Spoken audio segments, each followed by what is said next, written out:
You got dumped and you wisely went into no contact after getting dumped, and now you're starting to wonder if it might be working. You may even be seeing some of these 5 telltale signs that no contact is finally working. And before we jump into those 5 signs, I just want to point out that most of the time, if we dump somebody else, our ego does prevent us from crawling back to them and begging their forgiveness, telling them that we screwed up and asking them to come back. Most of the time, we're not going to do that, at least not right away. That's why going no contact is so crucial, because most of us don't want to let our guard down enough to be really vulnerable and risk rejection. What if we ask them back and they say no? That would devastate us, right? So for that reason, we have to go no contact and we have to stay vigilant in it in order to maximize the chances that they will eventually let their guard down enough to come crawling back to us. So let's talk about it. So here's sign number 1, the attention-seeking escalation. You notice increasing social media activity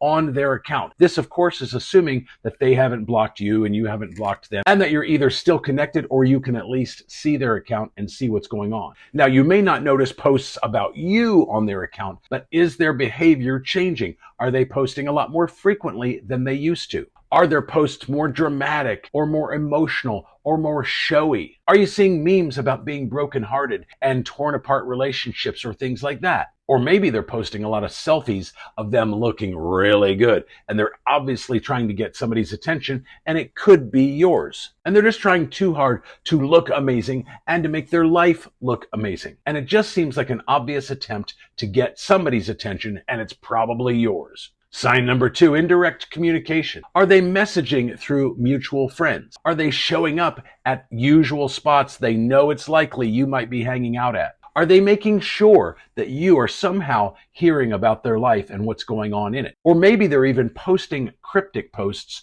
on social media that you are certain are designed for you. Remember, as I mentioned earlier, most of the time, people are not initially going to message you directly and say something like, "Oh my God, I totally screwed up. I can't believe I dumped you. I made such a huge mistake. Will you please take me back?" Most of the time, they're not going to do that. So they're going to start off like this initially and hopefully eventually work their way up to that. Sign number 3, the false success story. Are they overcompensating with achievement posts? Maybe they did something, or maybe they're talking about wanting to do something that just sounds like amazing and over the top and too good to be true. "Oh, I just climbed Mount Everest in shorts." No, Wim Hof did that. They suddenly have this perfect life narrative that just seems too good to be true. And they seem desperate to prove that they are thriving without you. Guess what? They're probably not. And they're just broadcasting their happiness way too hard. And it just seems way too obvious and a little bit phony. Sign number 4, the control loss reaction. Are they getting angry at your silence? Maybe they're not getting angry at you directly, or maybe they are,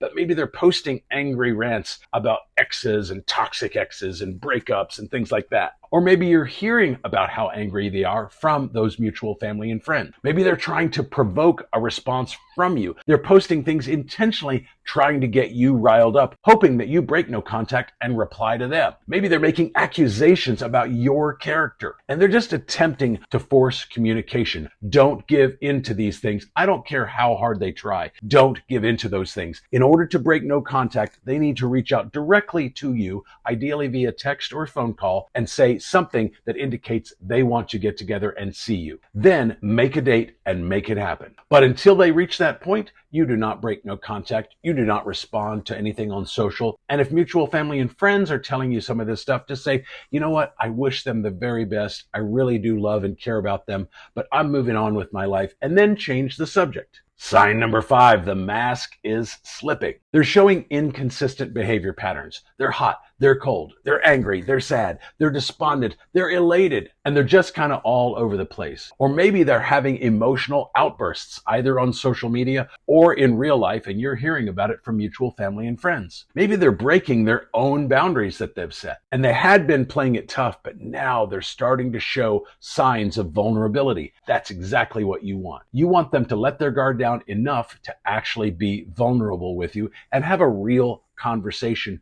about the potential future of things. Ultimately, no contact is a long game. It's not a short-term fix. You will need to do this for 30, 60, maybe even 90 days. And if they have an avoidant attachment style, it could take a whole lot longer than that. I do have another video on that subject if you think your ex is avoidant, either a dismissive avoidant or a fearful one. So look for that card right up here. But otherwise, if that's not the case, it will take upwards of 90 days of being in no contact and you being vigilant about it. No texting, no calling, no emailing, no stalking on social. It's okay to look at their social every once in a while, but do not like or comment on it. And absolutely do not look at their Facebook or Instagram stories, because your name will show up on a list of people who have viewed those and it will make you look like a stalker, and you don't want that. You've got to make it look like you've completely moved on with your life and that they basically don't exist to you anymore. That's how they need to feel while you are implementing no contact. But it's also designed to give you an opportunity to really focus on becoming the very best version of you